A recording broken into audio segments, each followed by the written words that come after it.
Assalamualaikum warahmatullahi wabarakatuh. Perkenalkan, nama saya Devilia Indrian Lydia dengan NIM 23111137, Prodi PGSD, kelas 3E. Baiklah, saya akan melanjutkan materi selanjutnya, yaitu jenis-jenis membaca. Membaca dapat dibagi menjadi beberapa jenis. Pertama, membaca intensif. Membaca secara mendalam untuk memahami detail teks, biasanya digunakan untuk tujuan belajar.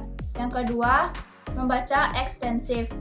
Membaca untuk kesenangan atau informasi umum tanpa fokus pada detail.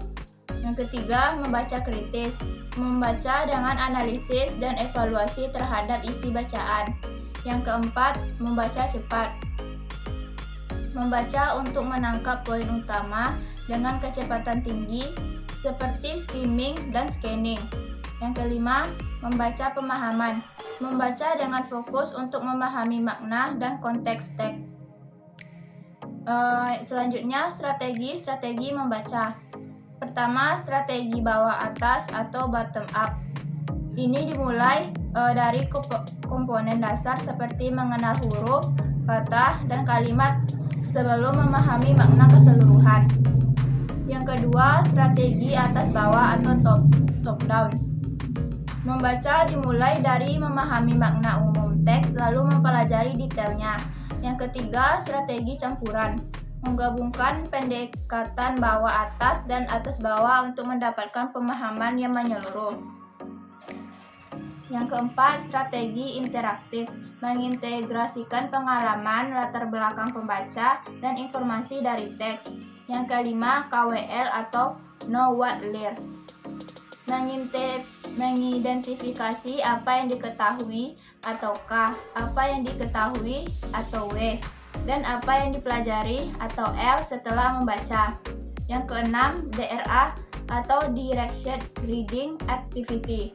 Membimbing pembaca sebelum aktivitas membaca terarah untuk memahami teks tertentu. Yang ketujuh, PACER, menggunakan alat bantu seperti jari atau pena untuk menjaga fokus saat membaca dengan cepat. Yang kedelapan, PQ 4R, Preview, Question, Read, Reflect, Recite, dan Review. Strategi membaca aktif dengan langkah-langkah yang melibatkan persiapan, pemahaman, dan pengulangan. Selanjutnya, teknik membaca skimming dan scanning. Skimming membaca cepat untuk mendapatkan gambaran umum atau inti sari teks. Digunakan untuk mencari ide pokok atau menentukan relevansi teks. Selanjutnya, scanning membaca cepat untuk mencari informasi spesifik seperti tanggal, angka, atau nama. Membaca tidak dilakukan secara menyeluruh. Selanjutnya, praktik strategi membaca. Berikut ada beberapa strategi membaca yang efektif dan cara penerapannya. Pertama, membaca skimming dan scanning. Skimming membaca cepat untuk mendapatkan gambaran umum teks seperti tema atau ide pokok. Praktik, siswa diminta mencari ide utama dari sebuah artikel dalam waktu singkat. Scanning membaca untuk menemukan informasi spesifik seperti angka, nama, atau fakta tertentu. Praktik, siswa diberi pertanyaan spesifik yang jawabannya ada di dalam teks. Yang kedua, membuat pertanyaan atau questioning.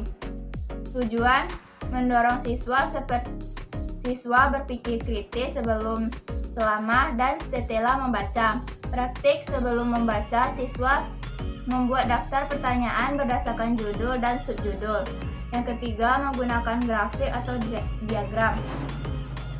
Tujuan, membantu siswa mengorganisasi informasi dalam teks. Praktik, siswa membuat peta pikiran, diagram alir, atau tabel. Yang keempat, memprediksi isi teks atau prediction. Tujuan, mengaktifkan pengetahuan awal siswa. Praktik, siswa memprediksi isi teks berdasarkan gambar dan judul. Yang kelima, meringkas atau summarizing. Tujuan, melatih siswa memahami dan menyampaikan isi teks dengan ringkas. Praktik, setelah membaca, siswa diminta menulis satu atau dua kalimat yang merangkum isi teks. Yang keenam, koneksi atau making connection. Tujuan mengaitkan teks dengan pengalaman pribadi, teks lain, atau peristiwa dunia. Praktik, siswa diminta menjelaskan bagaimana isi teks relevan dengan kehidupan mereka atau materi lain yang telah dipelajari. Yang ketujuh, diskusi kelompok. Tujuan meningkatkan pemahaman melalui kolaborasi. Praktik, siswa membaca teks, kemudian berdiskusi dalam kelompok kecil untuk menjawab pertanyaan, berbagi pendapat, atau memperjelaskan bagian teks yang sulit. Yang kedelapan, melatih pemahaman kritis. Tujuan, mengajarkan siswa untuk mengevaluasi teks. Praktik, siswa diminta mengidentifikasi argumen penulis, bukti yang digunakan, dan menilai validitasnya. Bila hanya itu materi yang dapat saya sampaikan, kurang lebihnya saya mohon maaf. Assalamualaikum warahmatullahi wabarakatuh.